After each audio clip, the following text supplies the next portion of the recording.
Welcome, everyone, to the Information's TITV. My name is Akash Pasricha. It is Monday, October 6th, and what a busy Monday we have today, folks. We have got the big news about OpenAI and AMD's new deal together that we're going to get to. And, of course, OpenAI has its Developer Day happening in San Francisco today, so there is a lot going on. We're also going to bring on venture fund M13 to talk about the white space one of its partners thinks that OpenAI won't end up encroaching on. And separately, we're talking to Crescendo about the business of AI rollups. Last but not least, we've got a great story for you today about Founders Fund that we just published on our website. We're going to break that down with our AI and finance reporter, Miles Kruppa. There is a lot going on, so let's get right on into it. OpenAI and AMD are striking a major partnership. Starting in late 2026, OpenAI will deploy 6 gigawatts of AMD chips over multiple years, and also it could take up to a 10% stake in AMD if certain milestones are met. AMD shares are soaring on the news, and I want to bring on Austin Lyons, senior analyst at Creative Strategies, to break this all down for us. Austin, welcome to the show. It's your first time here. How you doing? Hey, Akash, doing good. What an exciting Monday. Thanks for having me. I know. I was going to say, gosh, we knew we had Developer Day, but this news took us very much by surprise. Give us your initial reactions. What did you think? Initially, both surprised and not surprised. Surprised by the terms and the way it was structured, but let me start with not surprised. So I was at AMD's Advancing AI Day, and they had Sam Altman on stage, and Sam talked about how he's been working closely. He and his team have been working closely with Lisa Su and AMD, working to make sure that OpenAI can run their compute on AMD's Instinct offerings, and making sure that the software was good enough, making sure that the hardware is good enough. And Sam specifically said he was very excited about the MI450 series, the Helios rack, and he talked about just being really excited about that. So this was sort of like a culmination of his excitement and Lisa's excitement, where they came together and said, yes, this is happening. OpenAI is going to be incentivized to truly commit to deploying those chips at scale. These are the latest chips that AMD has put out. Yeah. In fact, these are actually coming next year. So AMD's most recent ones are the 350 series, and this 450 series is coming next year. And what's important about this one, in this Helios rack, is that this will be AMD's first sort of rack scale system with 72 GPUs. So it's finally sort of catching up at that scaled approach to NVIDIA. So you could say this is where they're really starting to become competitive. So Sam Altman expressed excitement for buying into AMD's technology here with this rack system that it has. What did you make about the fact here that we have this $100 billion letter of intent from NVIDIA, right? A lot of people thought that, hey, this is a play from NVIDIA to sort of deter OpenAI from maybe using other companies like AMD's chips. Here we have OpenAI saying, hey, we're using them all. And not only that, we might take equity in your company too. Yeah, that's the surprising part. So, NVIDIA came to the table and said, hey, Sam wants more compute, and we have a lot of free cash flow. So we have the cash to help invest and pull forward his compute needs and help him get the compute he needs. And so, of course, now if you put yourself in Lisa Su's shoes, how do you respond to that? AMD doesn't have $100 billion to match and invest in OpenAI. So this was an interesting way for Lisa to sort of counter and say, hey, we want to make sure that OpenAI is incentivized to still use our chips. We don't want to get shut out once we're finally competitive. And so instead of saying, I can offer you $100 billion, this was a very interesting way where Lisa's basically saying, I can grant you warrants to exercise to basically up to 10% of our company if you partner with us. So this was a very interesting counterpunch to make sure that AMD still has a seat at the table. So I've got to be interesting for Jensen. Well, I was going to say, if you're Jensen Huang this morning, are you worried? No, I don't think Jensen's worried. NVIDIA is definitely dominant. They have a great relationship with OpenAI. But to me, this just signals that there's just such a demand for compute that, we need more compute, and AMD's saying we can help. Right. What about the AI chip startups that are trying to capture some market share here? If you're one of those CEOs, what are you thinking this morning? Yeah, great question. So if you're an AI chip startup, you're thinking, okay, great. OpenAI is still willing to seek compute from other players. Hmm. On the other hand, you still have to ask, where do I fit into this world? NVIDIA and AMD are both making these still more flexible GPUs that can run any shape of workload, whether that's video models, whether it's reasoning models, or just the fast thinking models. AMD and NVIDIA's GPUs can do that. If you're an AI ASIC company, you have to ask sort of, do we have a way to get in here and tell OpenAI that we can run a particular shape of workload even more efficiently than these guys? The good news for these AI ASIC startups is that should they have, like, maybe they can say, like, hey, we're the best for, video model generation, really long context, huge memory, fast memory bandwidth. What's good for them is what OpenAI is signaling is they're willing to do the work to run their software on heterogeneous compute. So obviously they're running on top of AMD's ROCm, they're running on top of NVIDIA's CUDA. So maybe that bring it down just one level of complexity for us. When you say heterogeneous compute, what do you mean by that? Very quickly. Yeah, totally. So that just means many different chip vendors. Got it. Everyone, so not just one chip. Essentially, you're willing to use NVIDIA, AMD, maybe even Grok one day. You're willing to use all these vendors. Exactly. And why that is important is there is a trade-off there. If you're willing to use lots of different hardware, you have to make sure your software can run on all that different hardware. So there's work that OpenAI has to do. In an ideal world, it's just write once and run anywhere, but we're not there yet. And OpenAI is saying they're willing to take that effort to make sure their software runs on NVIDIA, runs on AMD. Could they make sure that it runs on someone else, Grok or someone else? We've talked a lot on the show about OpenAI's own ambitions to one day perhaps build their own chip. Do you think this says anything about their own ambitions there?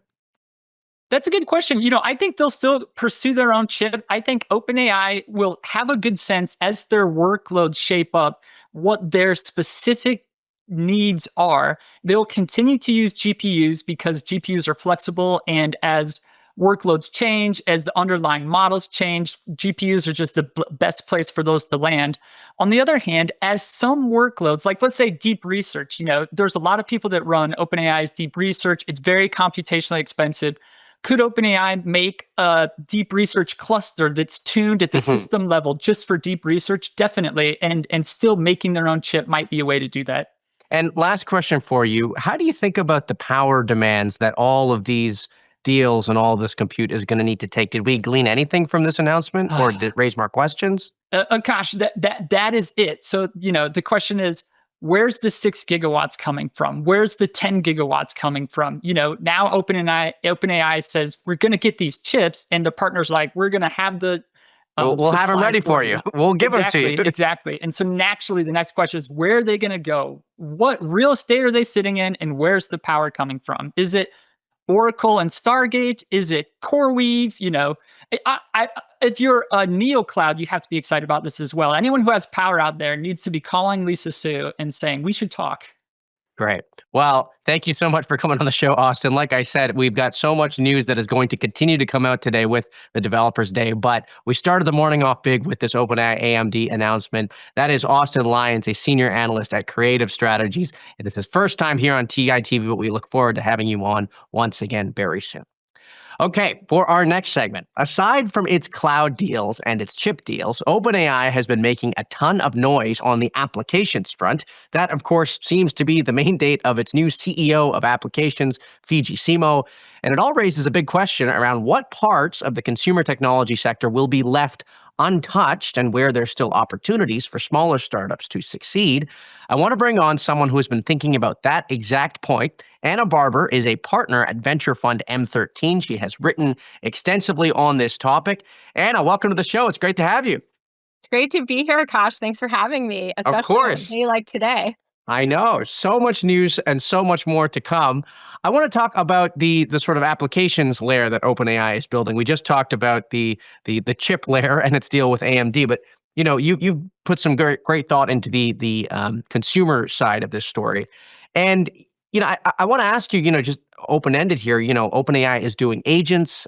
They've talked about doing browsers. They've now revealed, their social media feed with Sora 2 last week. you seem to think that there is still opportunity for startups to build. And so what I want to know is, where is that opportunity? Because it seems like OpenAI is doing just about everything right now. They're doing a lot. They're making announcements fast and furious, and we'll be expecting more today. But I still think what they're doing fundamentally is expanding their platform to allow others to build applications with more vertical focus on top of it. And I think there's several categories where they're not going to play as aggressively. And in some cases, even where they do, they may not be successful. Okay, where are those categories? So a couple of things come to mind. So one is anything that is closely related to your on the consumer side. So let's look at consumer for a second. Your personal data and personal decisions about your life. So I realize they did make an acquisition recently of a team working on a consumer finance application, but I think it's going to be a long time before people turn their portfolio management or their financial life over to OpenAI. I think that's such a personal decision. It's something where I think you need a custom, dedicated, vertical approach there, and a brand and a level of customer support that I think is going to be hard for them to deliver. Another idea, sort of in that same vein, I think is matchmaking. So there's been a real renewed interest in AI matchmakers. This technology is so great for helping people sort through all the choices they have in the dating world, and I think that's something OpenAI isn't going to want to touch. Okay, so we've got financial advice and we've got matchmaking, which are two very separate, but I guess in some cases related forms of advice that people are seeking. My question for you is, is it on the finance side? Is this the regulations here that are the reason that you think that OpenAI, might not be able to make as deep a step into that space? Is it the same as healthcare there? Do you think it will just not catch on? I mean, like, what is it exactly about finance, for example, that you think there's opportunity for? So I think the way I think about this is from OpenAI's perspective, they have so much surface area to cover in terms of their strategy. It's about where they're going to go first.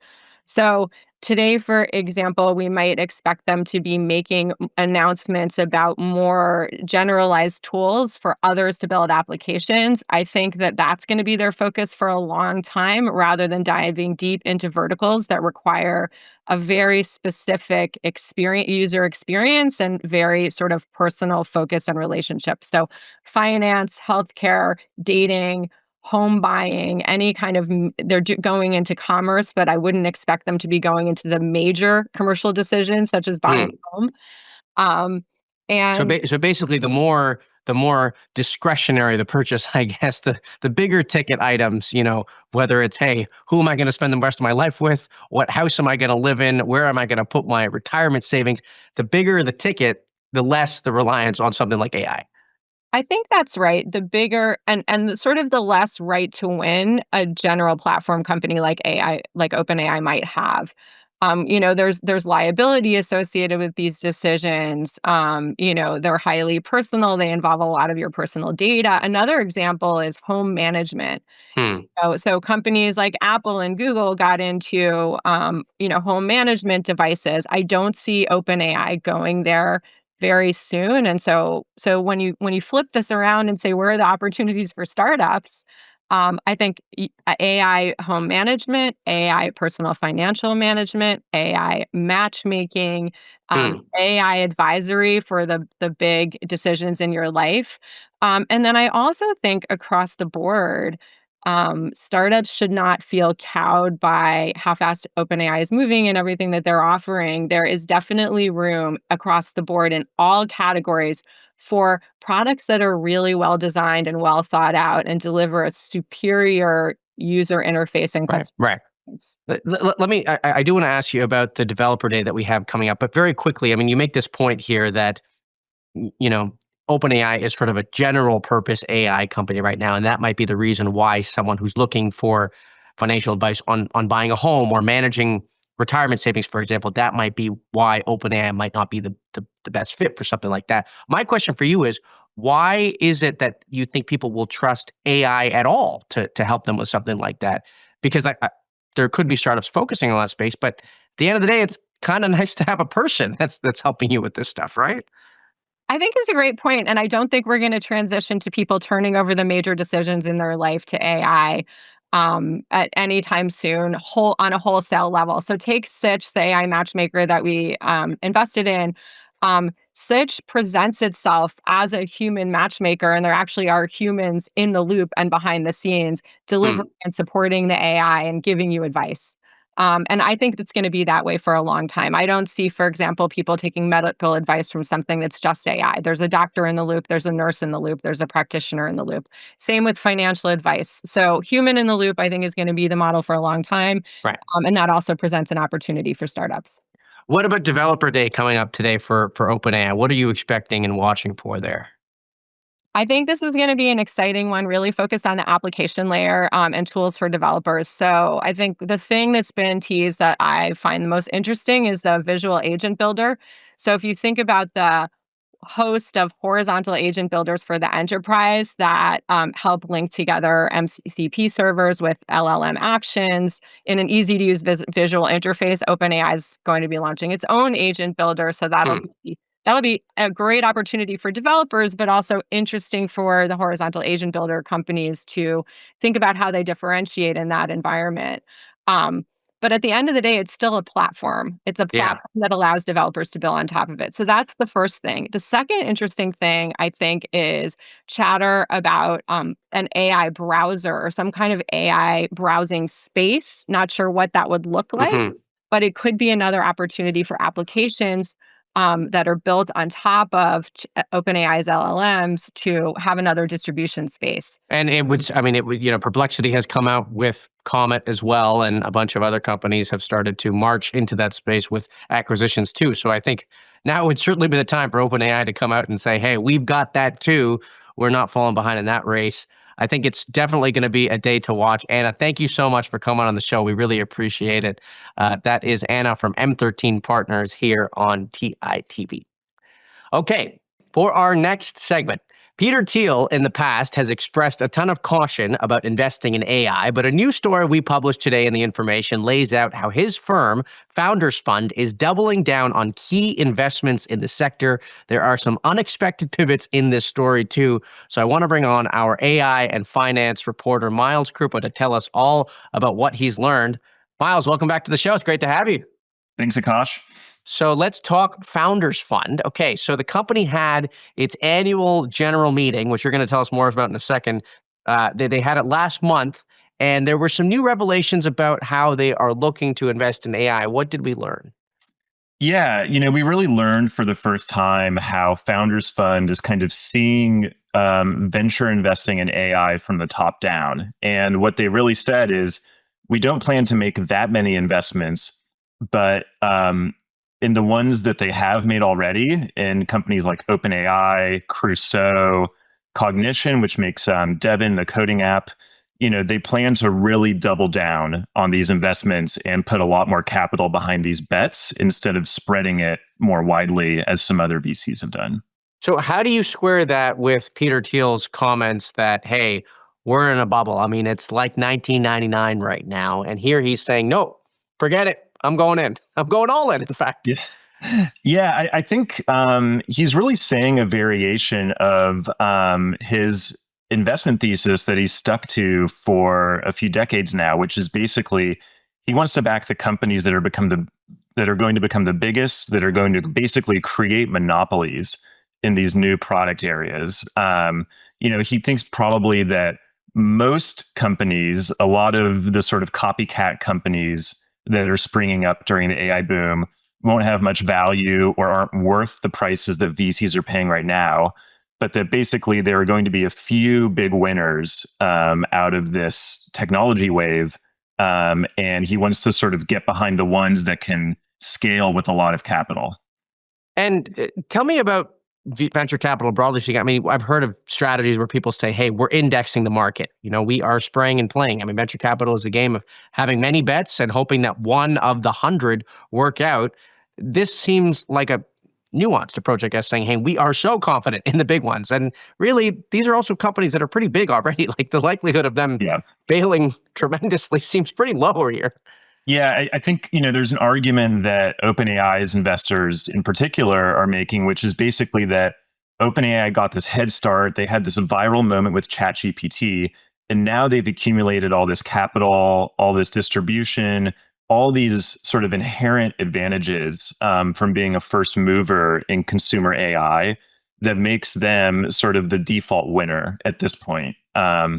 Whether that's true or not, it'll take time to play out. But I think if you're a VC and your mandate is to invest in private tech companies, OpenAI seems to be right now the clear sort of shoulders, above the rest of the competition Blue winner. chip. Yeah, the blue chip AI company.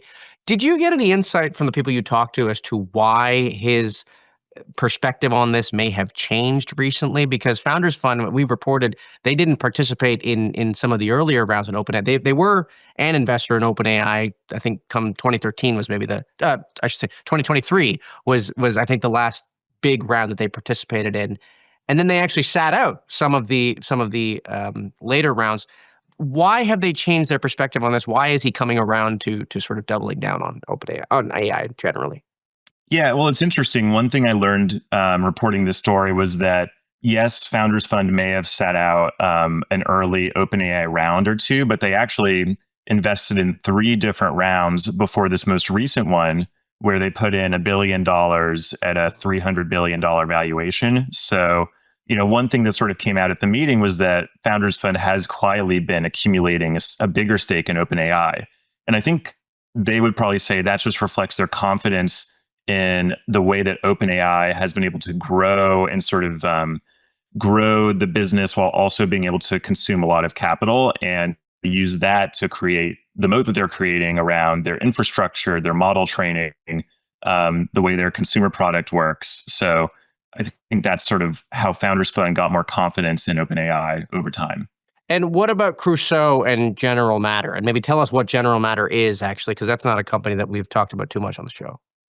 Yeah, it's interesting because these two companies show how Founders Fund is looking to play a bit farther down the stack, as they say. Crescendo is a data center builder, and General Matter is in the nuclear, the uranium enrichment business, right? So Founders Fund is really thinking in a way that actually a lot of hedge funds think, which is, given the demand for AI, how is that going to play out in sort of the physical world? And where is the demand going to be in the future for these things that are necessary to fuel AI? So Crescendo, they've been doubling down on. They're going to invest again at a $10 billion valuation. And General Matter is one that they incubated inside the firm. And so they own a really big chunk of the business, more than a quarter. So they're really bullish on both. But interestingly, you did mention in the story that they haven't made any investment yet in chip companies. Why not? Right now, NVIDIA is just so dominant that it's hard to envision an AI chip startup displacing it in the near term without some sort of really big breakthrough in technology. It's not to say it can't happen, but so far they haven't seen anything that can really compete with NVIDIA. Right. Well, Miles, it's a fascinating story. Thank you for giving us an inside look into Founders Fund. It's rare to get that deep a dive into a fund like that, so we appreciate you coming on. That is Miles Kruppa, our AI and finance reporter here at The Information. Okay, for our next segment, one of the new big crazes in venture capital are rollups. It is a consolidation strategy that private equity companies made their name on, and now AI-focused companies are employing a similar approach where they are buying up existing businesses, injecting AI into their operations, and trying to make them more efficient.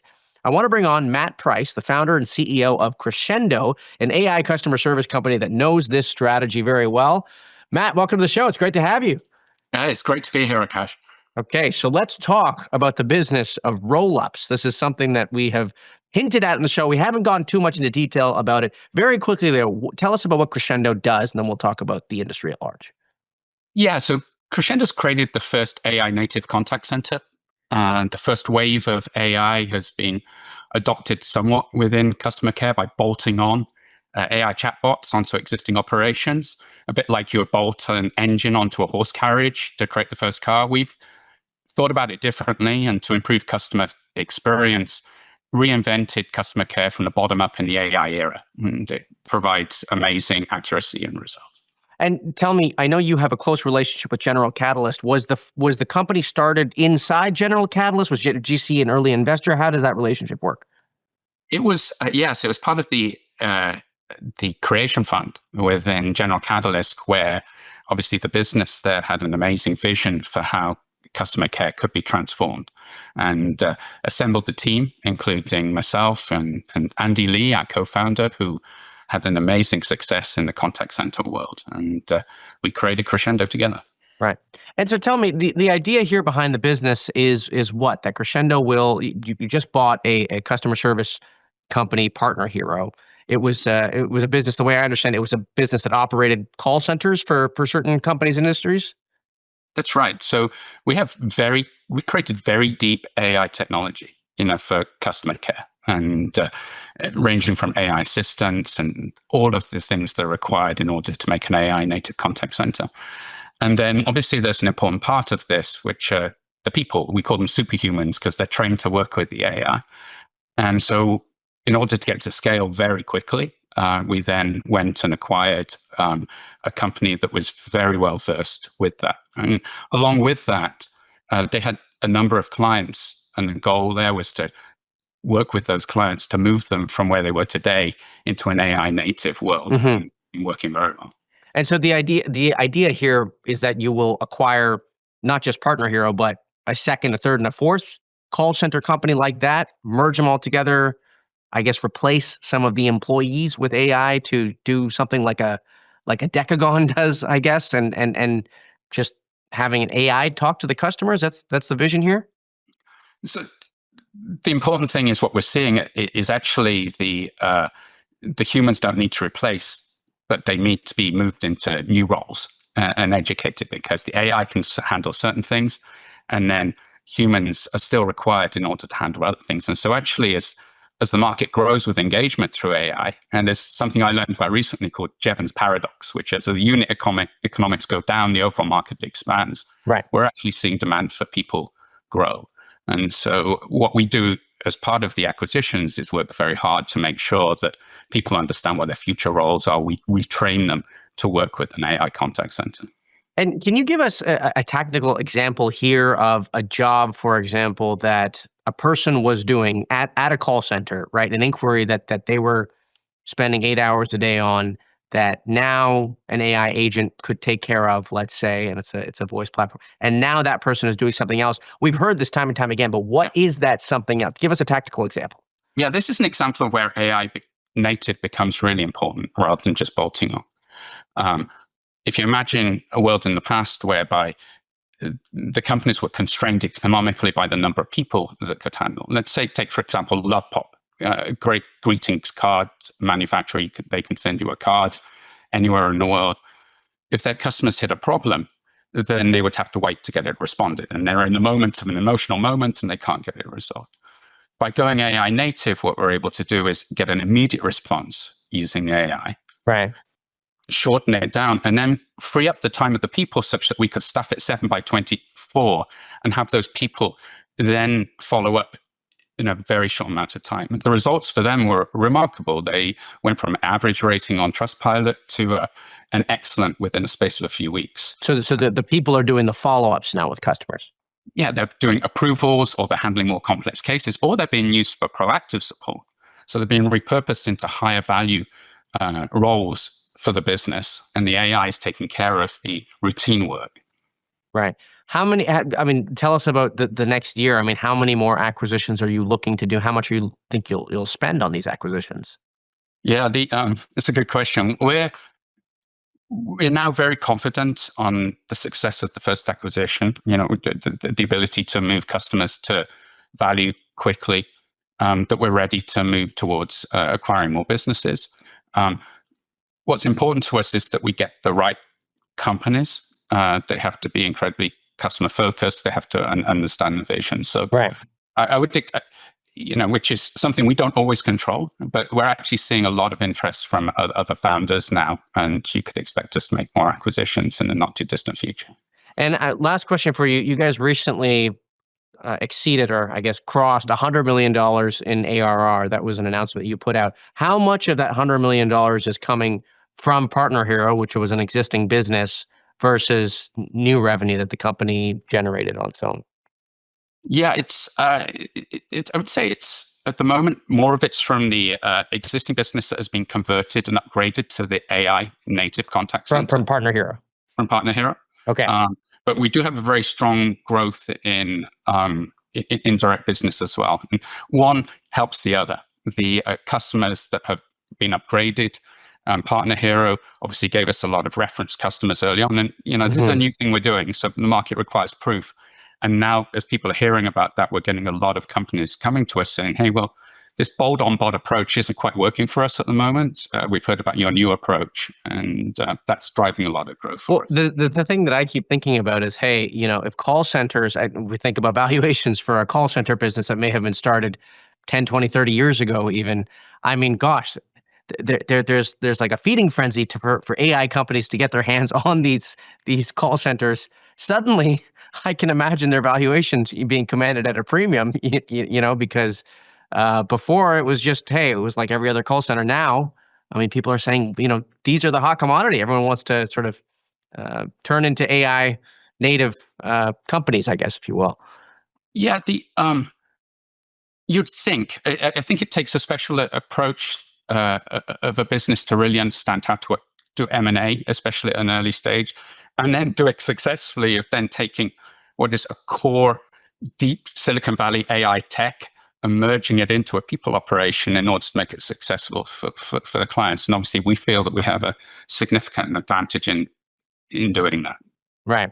Well, Matt, thank you so much for coming on the show. I look forward to having more companies like yours who are involved in the AI roll-up space on the show, because it really is fascinating, and it's not necessarily something that we would have expected when ChatGPT first came out a couple of years ago. That is Matt Price, the founder and CEO of Crescendo here on TITV. Okay, well, that does it for today's show. A reminder that we are on this stream Monday through Friday at 10 a.m. Pacific, 1 p.m. Eastern. I want to thank Amazon Web Services, who is our presenting sponsor for this production. And I want to thank you for tuning in. We really do appreciate your viewership. I am already excited for our next show tomorrow. And so until then, bye-bye for now.